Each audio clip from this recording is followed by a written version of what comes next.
In early 2025, the Trump administration designated major Mexican drug cartels, including the Sinaloa Cartel and Cartel Jalisco Nueva Generación, as foreign terrorist organizations and specially designated global terrorists. It invoked executive authority under the International Emergency Economic Powers Act, and it directed the full weight of the U.S. counterterrorism apparatus, including JSOC and its Tier 1 units, against them. For the first time in history, the same operators who hunted al-Qaeda leadership in Iraq and who killed Abu Bakr al-Baghdadi in Syria have been authorized to target cartel networks as terrorist threats to the homeland. Delta Force is no longer training for this mission.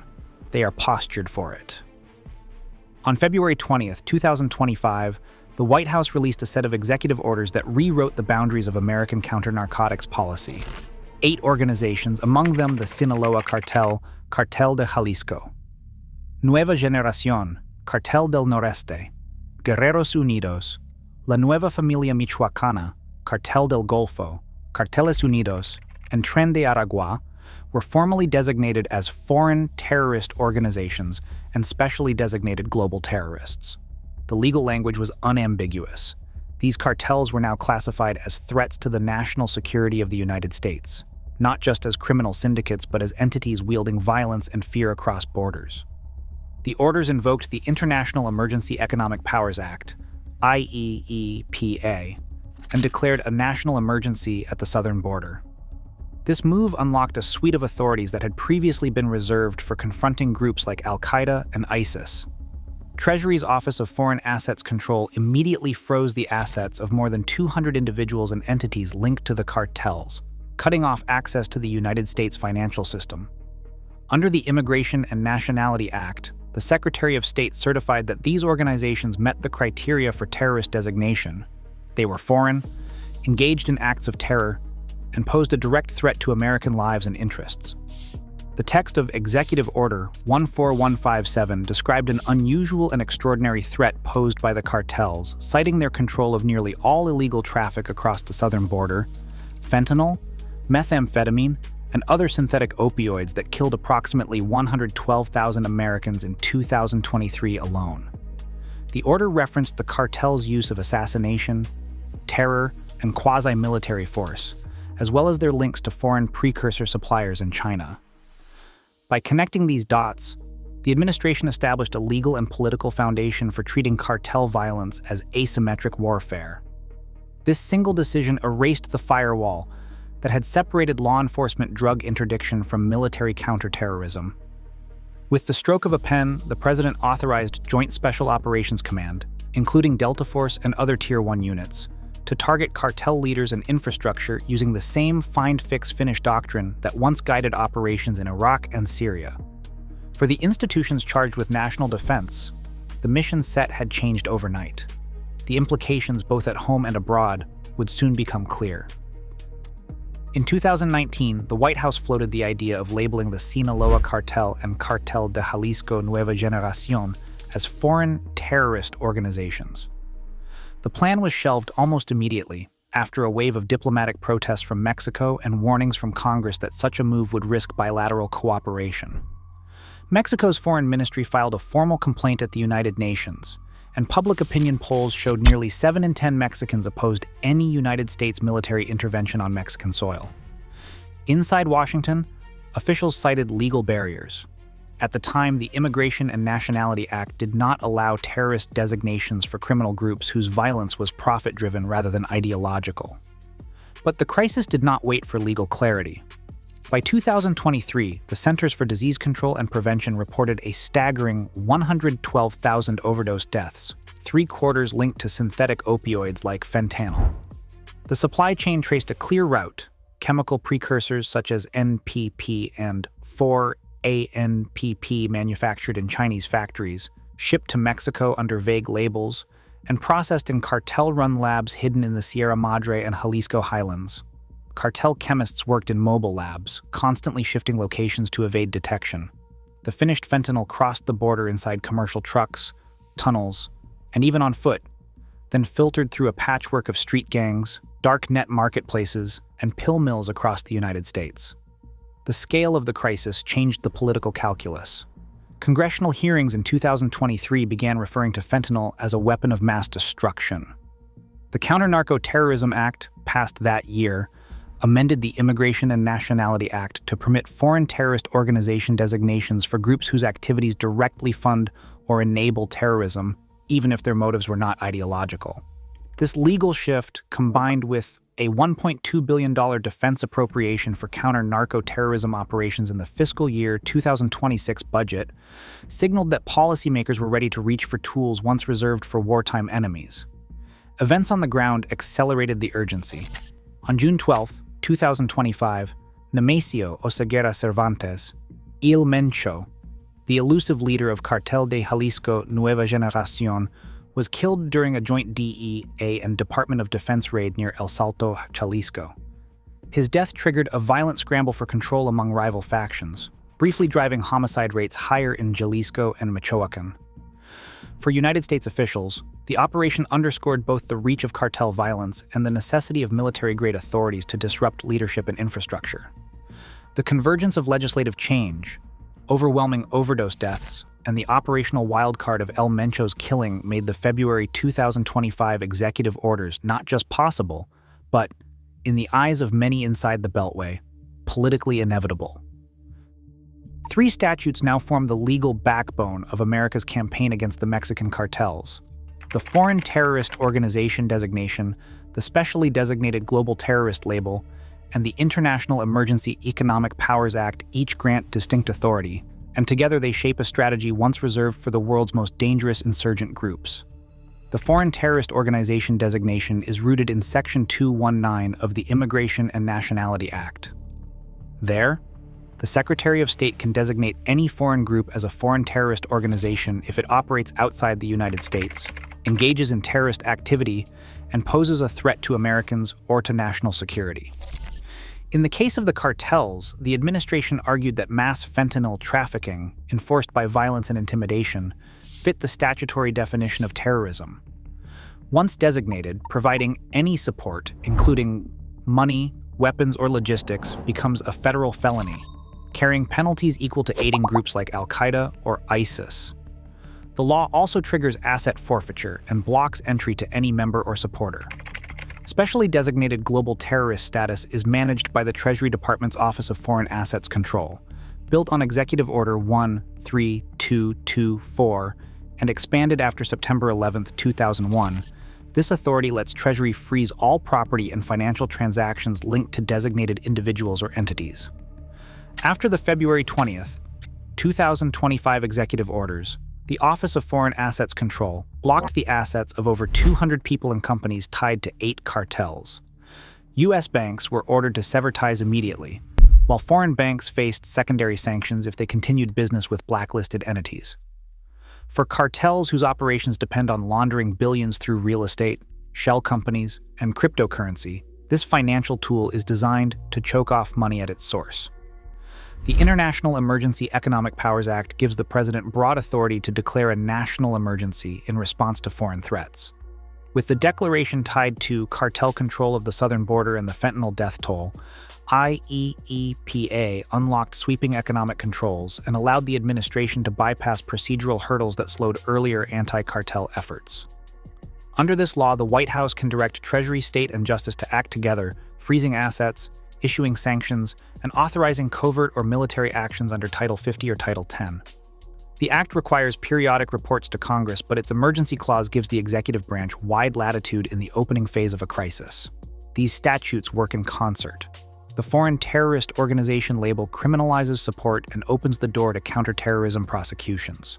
Specially designated global terrorist status targets the financial arteries of criminal networks. The International Emergency Economic Powers Act provides the emergency footing, allowing the president to wield these tools quickly. Oversight comes through congressional notifications, interagency legal reviews, and reporting requirements. State and Treasury lead on designations and sanctions, Justice prosecutes material support, and defense stands ready for operational orders. The War Powers Resolution still applies. Any use of military force must be reported to Congress within 48 hours, with a 60-day window for further authorization. Oversight and interagency coordination are meant to check executive power, but these statutes together fundamentally change how the United States can respond to transnational organized crime. Within weeks of the executive orders, the machinery of U.S. counterterrorism began to adapt for a new mission. At Joint Base San Antonio-Lackland, a Delta Force squadron was quietly reassigned under Joint Special Operations Command, co-located with Army Special Forces and DEA tactical teams. This move was more than symbolic. It placed some of America's most experienced direct action operators within striking distance of the border, ready to apply the find, fix, finish doctrine, an approach built in Iraq and Syria, against cartel leadership and infrastructure just across the Rio Grande. The operational shift extended beyond boots on the ground. Intelligence fusion cells, staffed by analysts from the DEA, the NSA, and the Defense Department, began to process cartel communications, financial records, and movement patterns in real time. The same technologies that once tracked ISIS couriers in Raqqa, persistent UAV surveillance, signals interception, and rapid data analysis, were now repurposed to follow fentanyl shipments from Chinese precursor suppliers to clandestine labs in Jalisco and Sinaloa, and onward to smuggling corridors in Sonora and Tamaulipas. The Treasury Department's Office of Foreign Assets Control moved swiftly as well. Over 200 individuals, companies, and vessels linked to the 8 newly designated cartels appeared on the specially designated nationals list. Among these were logistics firms like Transportes del Sol, air operators moving cash and chemicals, and shell companies in the British Virgin Islands. U.S. banks locked accounts, and secondary sanctions threatened any foreign institution that continued to facilitate cartel transactions. In practical terms, this meant that a cartel accountant in Guadalajara could find his Miami condo frozen and his offshore wire transfers blocked within days of the designation. European banks, wary of losing access to U.S. markets, severed ties with Mexican counterparts suspected of laundering cartel money. The fiscal year 2026 defense budget reflected the scale of the response.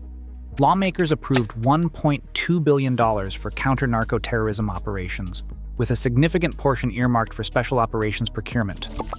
Procurement records show a $225 million contract awarded to Lockheed Martin for low-altitude surveillance drones, designed to track mobile labs and convoys in rugged terrain.